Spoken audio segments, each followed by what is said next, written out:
Democrats appear to be narrowing the gap in Senate races across the country.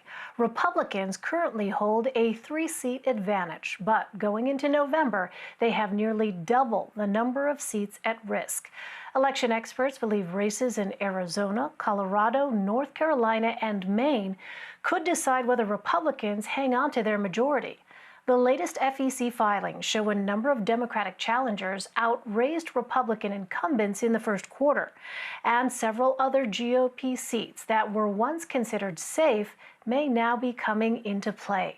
Larry Sabato joins me now. He is the director of the UVA Center for Politics and author of The Kennedy Half Century. Larry, very good to see you again. Why are these 4 races that we mentioned the ones to watch? Basically, it's because the Democrats have strong candidates in all 4 of those races, and the states either already lean slightly Democratic, as in the case of Colorado, or it's a near tie once you look at all the polls as a group. Now, we're 6 months from Election Day, but I would say those 4 races are the basic 4, though there are others coming into play, as you mentioned. So what actually needs to happen for Democrats to take control of the Senate? Well, since it's 53-47, the Democrats would either have to pick up a net 4 seats to carry control of the Senate if they lost the presidency. I think it's unlikely. If the Democrats are winning the Senate, they're probably winning the presidency. Or they just need 3 net seats if Joe Biden is elected president, because he would bring in his vice president who would break ties in the Senate. It would be 50-50, the VP breaking ties, much as Dick Cheney did for a while back in 2001 for the Republican. We got to remember there's a seat that complicates things for the Democrats. It's Alabama. Now, I don't think anybody a few years ago thought Alabama would ever have a Democratic senator again, but sure enough, a Democrat was elected to succeed Jeff Sessions. He's up for election in this cycle, and that is a tough, tough race for the Democrats. The Republicans will have the edge no matter who's nominated. Well, if Democrats don't win the so-called core 4, what other seats do they have a chance of picking up? Well, there are several around the country. You know, Georgia has a double race. Both seats are on the ballot because of a resignation. And we'll have to see how it plays out. I think one of them is potentially vulnerable, but that assumes the Democrats are able to either carry or come very close to carrying Georgia in the presidential contest. Suppose Joe Biden picks Stacey Abrams, who was nearly elected governor of Georgia back in 2018. She might be able to strengthen the position of one of the Senate candidates. And you touched on this a moment ago, but just underscore for us once again. So going through the different scenarios here, if Democrats only manage to win 3 seats, they could still take back the Senate. But that, of course, hinges, as you noted, on the Democrats winning the presidential election because of a VP here. Walk us through that scenario once more.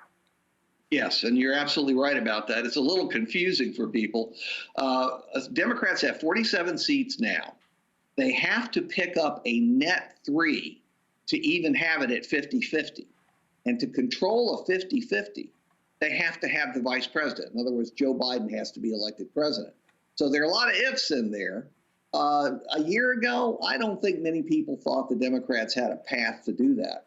Now they do. We can see how it might gel, how it might come together. A lot of things have to break right for the Democrats, and obviously we're waiting to see what happens with the pandemic and how quickly or not quickly the economy recovers. These things matter in the Senate just as they do in the presidential race.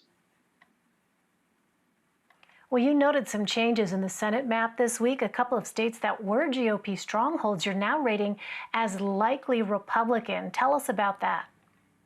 Sure. We moved 2 that surprised people. One was Alaska. And again, you pretty much assume Alaska's voting Republican for president and probably for both of the Senate seats. But occasionally they have a Democrat in the Senate. The Democratic nominee, which really isn't a Democratic nominee, is an independent with the support of Democrats. He's doing better in fundraising. He's doing better in gaining attention. The Republican incumbent, Dan Sullivan, is not that well known, despite his years in the Senate. I don't think it's likely to happen, but it appears to be a little more competitive than anybody thought it was going to be. Now, one that everyone knows is South Carolina, because Senator Lindsey Graham is one of the most famous senators. His race has actually become a bit closer. We still have it as likely Republican. The Democratic candidate, Jamie Harrison, is known and very popular among Democrats in and out of South Carolina. He's been active in the party for a long time. And Lindsey Graham has been very controversial, even with some Republicans who don't like Donald Trump. He's kind of flipped on Donald Trump, obviously, and now is for him as opposed to against him in 2016. And the Democrats really resent his strong support of Donald Trump. So is it likely to happen? No. That's why we have it likely Republican. But we like to focus people on races that deserve more attention than they're getting. Well, Election Day is still 6 months away. There's so much uncertainty regarding this coronavirus pandemic that we're all in the midst of right now. Is it clear at this particular moment how the government's handling of this pandemic could potentially impact these critical Senate races? Well, yes, to a certain degree. It's the pandemic itself. That's half of it. The fact that we're seeing so many more deaths than were originally predicted, and we don't know how high it will go. We hope there's not even one more, but let's be honest about this. It's moving up daily. And I think that has upset people and terrified people in many places. But the pandemic connects directly to the economy, which is always central to presidential elections. Donald Trump had a great economy in January. Everybody thought that was going to speed his reelection. Now it looks as though, as of Friday, we'll have an unemployment picture that's as bad as in the 1930s and 1940s. Trump has to hope for a quick recovery. Most of the economic analysts don't think that's possible. But I always tell people to be careful, as we weren't in 2016. The truth is, on January 1st of this year, there was not one single person, at least analyst in this country, who said that the presidential election would be determined by a pandemic. I mean, who imagined this? It's a black swan event. And there could be another black swan event before November. So we all have to be patient, cautious, careful. Really sage advice. Larry Sabato for us. Larry, great to see you again. Thank you very much. Thank you.